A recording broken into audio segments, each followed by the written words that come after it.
Hello, magandang araw sa inyong lahat. Ito ulit si Lito. Magte-trading na naman tayo guys.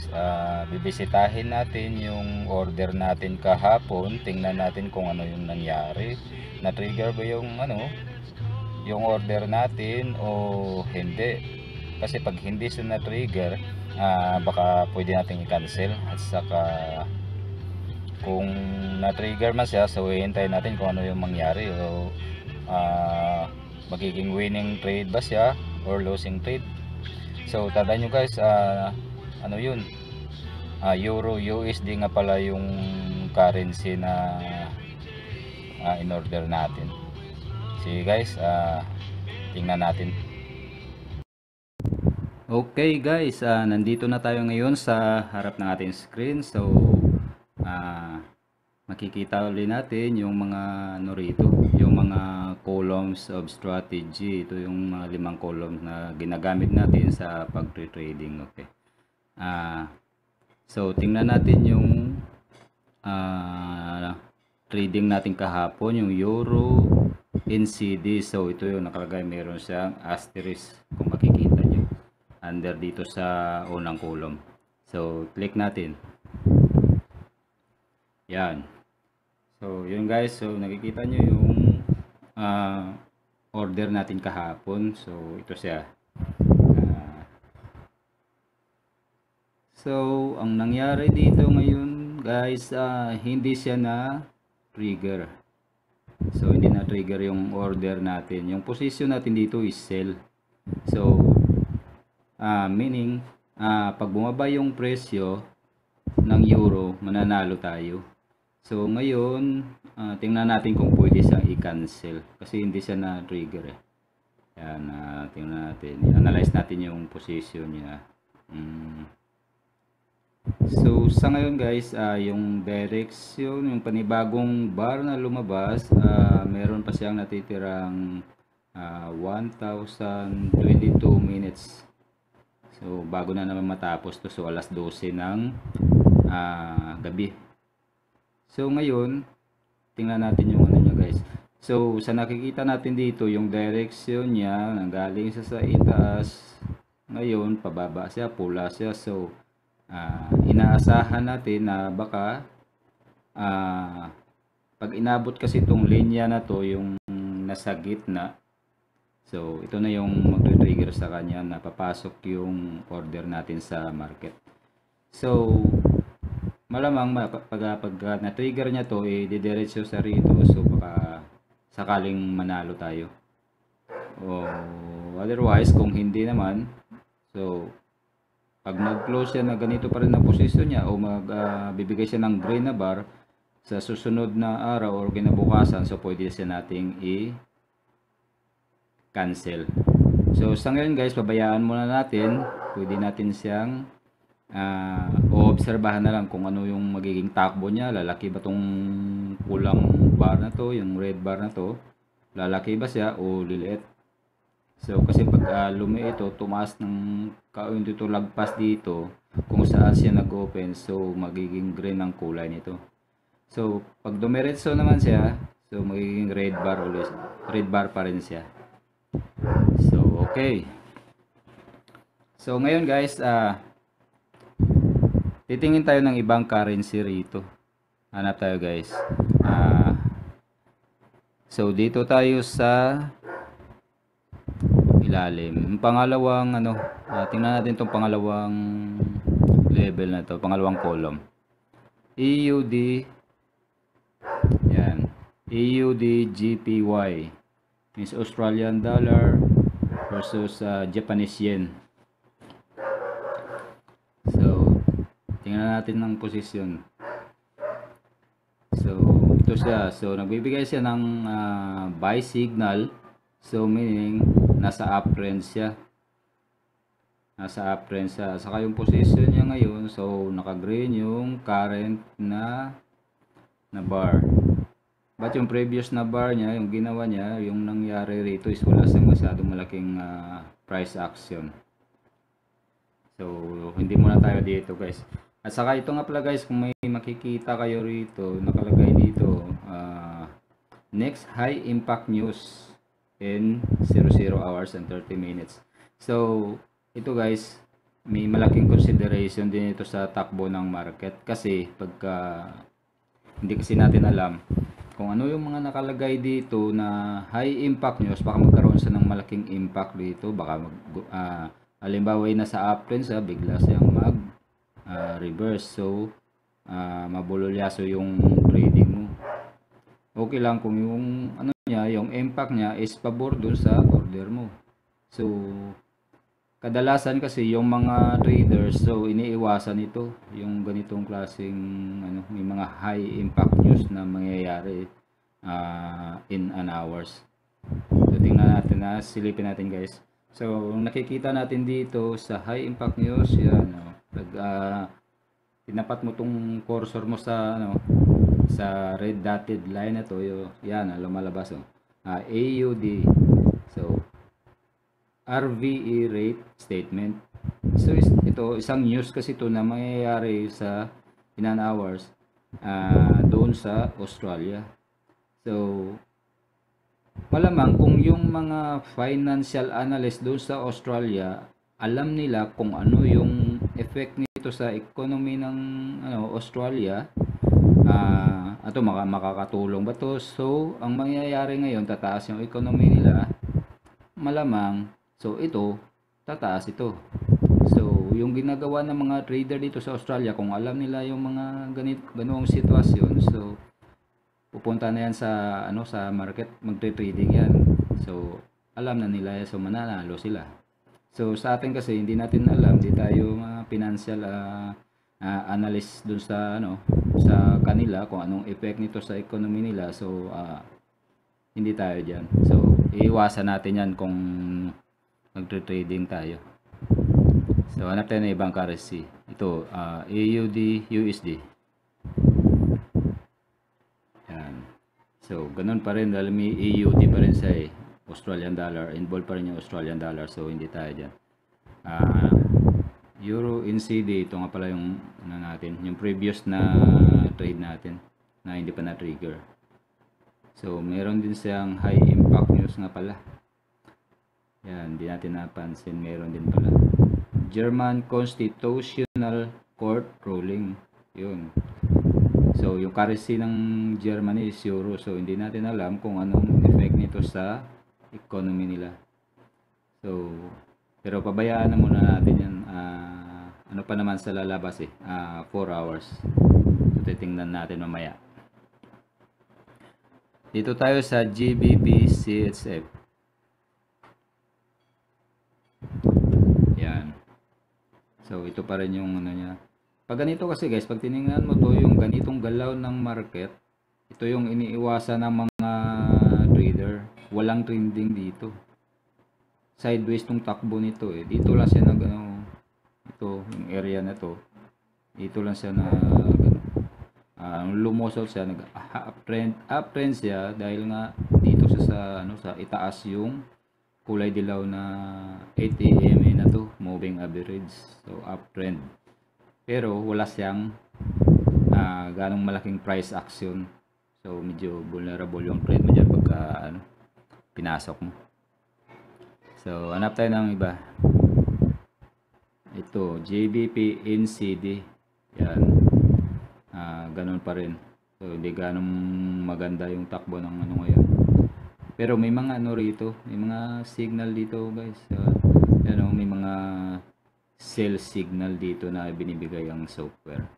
So ito siya, pwede mo siyang i-order, pwede rin hindi. Depende na sa trader kung paano yung approach mo sa nito, pag dala ng trading mo.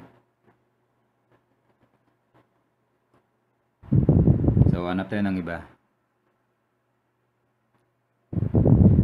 Ito, NCD USD.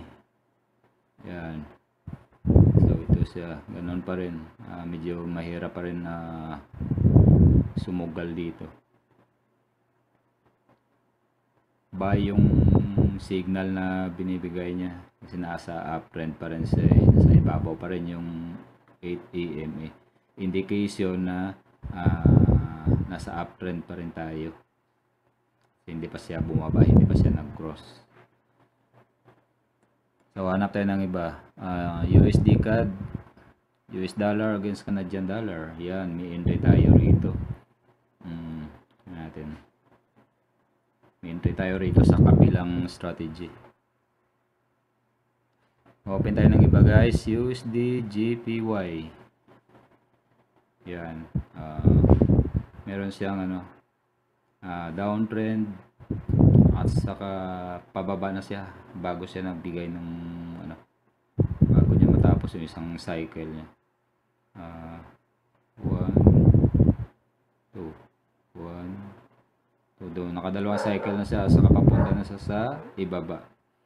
So ngayon dito may nakalagay kasi rito ganoon pa rin, next high impact news in 9 hours. So 9 hours pa, meaning pwede kang mag-trade nito sa mas mababang time frame. Huwag lang dito kasi ito delikado rito.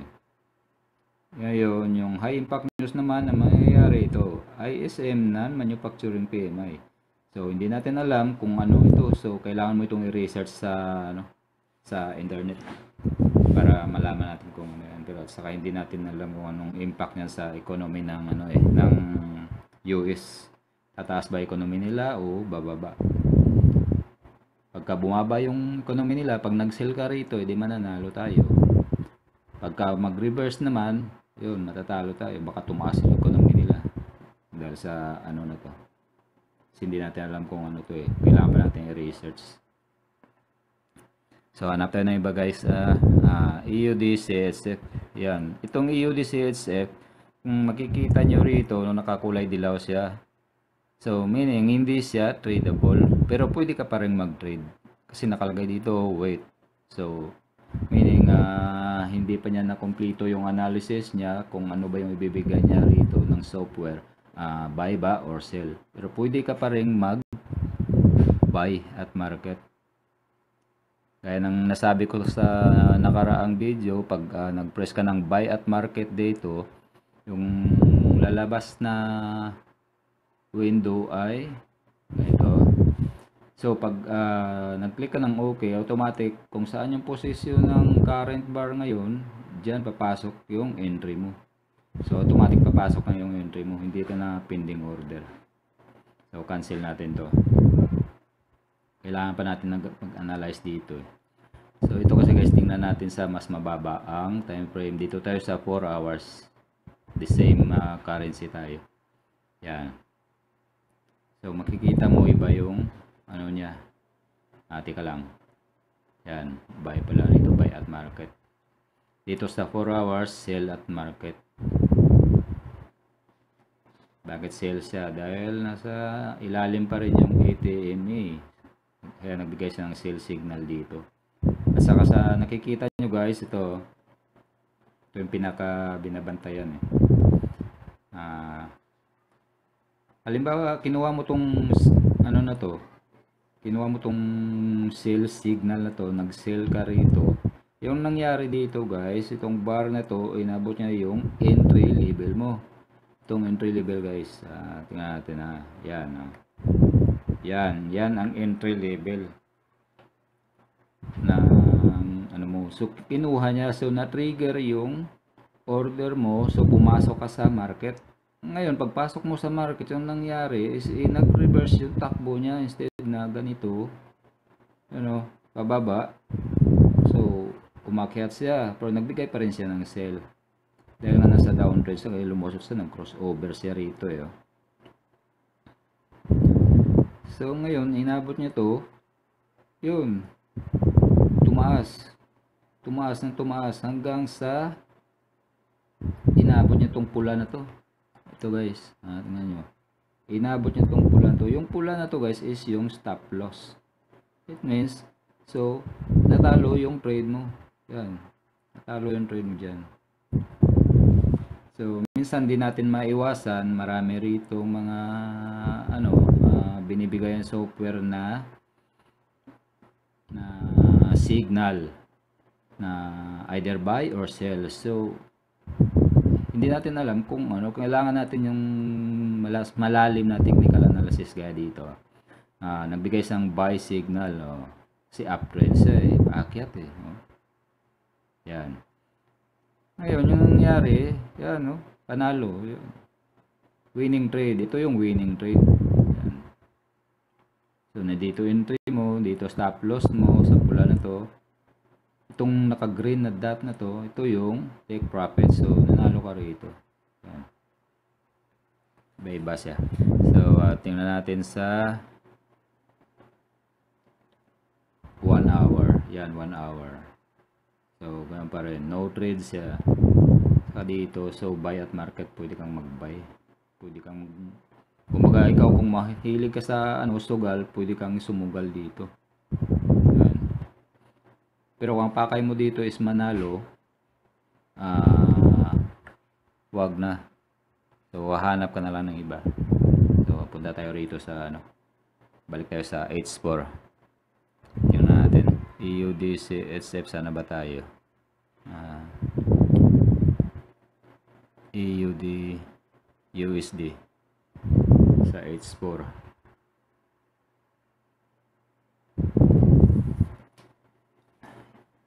Yan, EUD, USD guys sa H4. So, ganun pa rin. Paakyat siya sa ngayon. Kasalukuyang umaakyat yung presyo ng Australian dollar. So, opposite kasi ito guys halimbawa ito EUD, USD. So, yung EUD is yung base currency mo. Ang USD naman is terms currency mo. So, dito mo naman sa gilid, sa right side na linya, yung mga ito yung price. So, meaning isang US dollar dito, equivalent niya is 2.6449. So, Australian dollar. Pero ngayon, nangyayari is tumataas siya. Tumataas yung value ng EUD. So, bumababa naman ang value ng USD. So, siya? Directly proportional. Yan ang takbo kasi ng forex market Okay, so tingnan natin, hanap tayo ulit ng isa pa. Ito nga pala guys, papakita ko sa inyo ito meron dito gold. Yan, tradable yung gold. Sa gold naman guys, ganun din siya. Pero mas mataas yung price na pinag-uusapan sa gold. Kasi kapag tiningnan mo kasi yung gold, yan natin yan mo yung data ng gold. Yan sa 4 hours kala natin kasi yung gold tumataas lang ng tumataas. Of course, in general tumataas naman talaga siya. Yan. Pero may mga pagkakataon din na bumabagsak gaya nito. Yan, laki ng bagsak niya. Yan. Mula mula November. November papuntang March. Yan. Tumaas siya. Dito bumulusok siya. Ayan. Sa pwede ka rin kasi mag-trade sa gold. Pero of course, meron tayong kasalukuyang entry na nakalagay diyan. Ayan. Kaya lang yung ngayon, yung entry natin nasa negative siya. Tatalakayin natin yan guys sa susunod na kung saan ba yung current position natin. Yan. Kasalukuyan yung entry natin ay nasa ibaba. So ito na trigger na siya. So nangyari ngayon yung pababa siya. So hopefully hindi siya aabot dito kasi ito stop loss natin. So matatalo tayo. Talo yung trade natin. So okay guys, hanggang dyan lang muna. Abangan natin ulit sa susunod yung trading natin, yung currency na in-order natin, Euro NCD. So titingnan natin ulit sa susunod kung anong mangyayari, kung ma-trigger na ba o kailangan na bang i-cancel. Okay. Okay guys, salamat sa mga nanonood. Thank you.